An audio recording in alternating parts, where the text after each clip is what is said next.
ಸ್ವಾಮಿ, ಈಗ ನನ್ನ ಪ್ರಶ್ನೆ, ಭಗವದ್ಗೀತೆಯಲ್ಲಿ ನಾನು ಯಾರು ಅನ್ನೋದು ತಿಳಿಸ್ಕೊಡುತ್ತೆ ಜ್ಞಾನ. ಎರಡನೇದು ಈ ಪ್ರಪಂಚ ಏನು ಅನ್ನೋದು ತಿಳಿಸ್ಕೊಡುತ್ತೆ. ಮೂರನೇದು ಭಗವಂತ ಯಾರು, ಭಗವಂತನ ಹೆಂಗ್ ನೋಡೋದು ಅಂತ ತಿಳಿಸ್ಕೊಡುತ್ತೆ. ಇದೆಲ್ಲ ಕಲ್ಪನೆಯಲ್ಲೇ ಇರಲಿ, ಆ ಕಲ್ಪನೆಯಲ್ಲಿ ಇದ್ದಷ್ಟು ಮಜಾ. ಒಬ್ಬ ಮನುಷ್ಯನ ಜೀವನ ಹೆಂಗ್ ನಡಿಬೇಕು ಅನ್ನೋದು ಸ್ಪಷ್ಟವಾಗಿ ಸಂದೇಶ ಇದೆ ಅದರಲ್ಲಿ.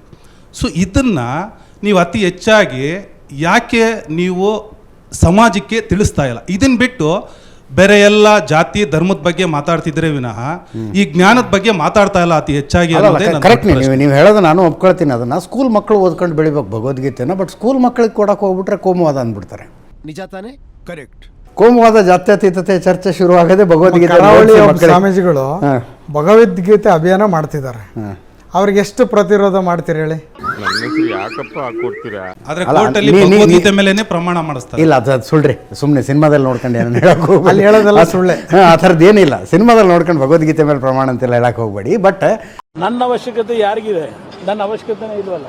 ನಾನು ನೀವು ಹೇಳಿದ್ದನ್ನು ಒಪ್ಕೊಳ್ತೀನಿ. ಭಗವದ್ಗೀತೆ ಒಂದು ರೀತಿ ಮ್ಯಾನ್ಯುವಲ್ ರೀತಿಯಲ್ಲಿ ಯೋಚನೆ ಅಂದ್ರೆ ಆಗಬೇಕು. ಬಟ್ ಸ್ಕೂಲ್ ಮಕ್ಕಳಿಗೆ ಓದಿಸ್ಬೇಕ್ರಿ. ಅದು ರಿಟೈರ್ಡ್ ಆಗಿ ಮುದುಕರ ಸಾಯೋದಕ್ಕಿಂತ ಮುಂಚೆ ಓದೋ ಪುಸ್ತಕ ಅಲ್ಲ ಅದು.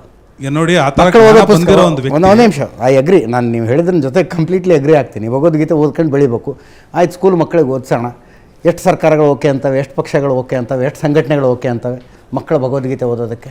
ಸರ್, ಇಲ್ಲಿ ಜ್ಞಾನ ಇಂಪಾರ್ಟೆಂಟ್ ಆಗುತ್ತೆ ಹೊರತು ಯಾವುದೋ ಒಂದು ಧರ್ಮ ಹೇಳಿದ ಗ್ರಂಥನೇ ಇಂಪಾರ್ಟೆಂಟು ಅನ್ನೋದು ನನ್ನದು ಪ್ರಶ್ನೆ ಅಲ್ಲ. ಬಟ್ ನಾನು ಹೇಳೋದು ಇಷ್ಟೇನೆ, ಸಿಂಪಲ್.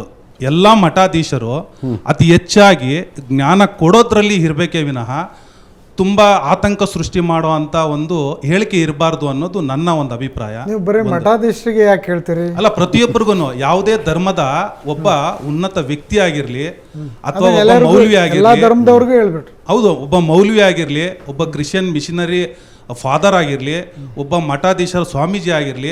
ಯಾಕೋ ನನ್ಗೆ ಟಾರ್ಗೆಟ್ ಮಾಡಿದೀಯಾ? ನಾನು ನಿನ್ಗೇನು ಅನ್ಯಾಯ ಮಾಡಿದೀನೋ ಹೇಳ್ಕಂದ. ನಮ್ಮ ಪ್ರಜೆಗಳಿಗೆ ಒಳ್ಳೆ ದಾರಿಯಲ್ಲಿ ನಡೆಯೋ ಥರ ಒಂದು ಹೇಳಿಕೆಗಳು ಇರಬೇಕೇ ವಿನಃ ಈ ಥರ ಆತಂಕ ಸೃಷ್ಟಿ ಮಾಡೋ ಅಂಥ ಯಾವುದೇ ಫಾದರ್ ಆಗಿರ್ಬೋದು, ಯಾವುದೇ ಒಬ್ಬ ಮೌಲ್ವಿ ಆಗಿರ್ಬೋದು, ಯಾವುದೇ ಒಬ್ಬ ಮಠಾಧೀಶರಾಗಿರ್ಬಾರ್ದು, ಇರಬಾರ್ದು ಅನ್ನೋದು ನನ್ನ ಉದ್ದೇಶ. ಇದಕ್ಕೆ ತಮ್ಮ ಅಭಿಪ್ರಾಯ?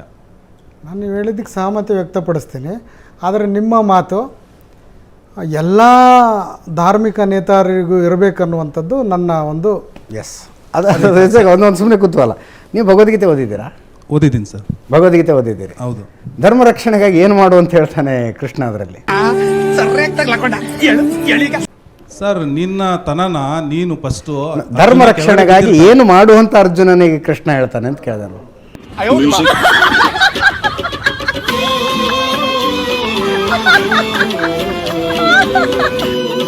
ಅಲ್ಲ, ಅದನ್ನ ಏನ್ ಮಾಡು ಅಂತ ಹೇಳ್ತಾನೆ ಅಂತಂದ್ರೆ, ನಿನ್ಗಲ್ಲಿ ಕಾಣ್ತಾ ಇರೋದು ಕೆಟ್ಟದ್ದು. ಆ ಕೆಟ್ಟದನ್ನ ಸಾಯಿಸು ಅಂತ ಹೇಳ್ತಾ ಇದ್ದೀನಿ ಹೊರತು ವ್ಯಕ್ತಿನ ಸಾಯಿಸು ಅಂತ ನಾನು ಹೇಳ್ತಾ ಇಲ್ಲ. ಅವನಿಗೆ ಸಾವೇ ಇಲ್ಲ. ಅವನ್ನ ಸಾಯಿಸಿದ್ರೆ ನೀನು ಆರಂಭ ಆಗೋದು ಎಲ್ಲಿಂದ? ನಾನ್ ಸತ್ಯ ಹೇಳ್ತೀನಿ. ಊರಲ್ಲಿರೋರಿಗೆಲ್ಲ ನನ್ನ ಬಗ್ಗೆ ಬೇಜಾರು. ನಾನು ವರ್ಷ ನನ್ನ ಮಗ, ಕಚ್ಚರ ನನ್ನ ಮಗ.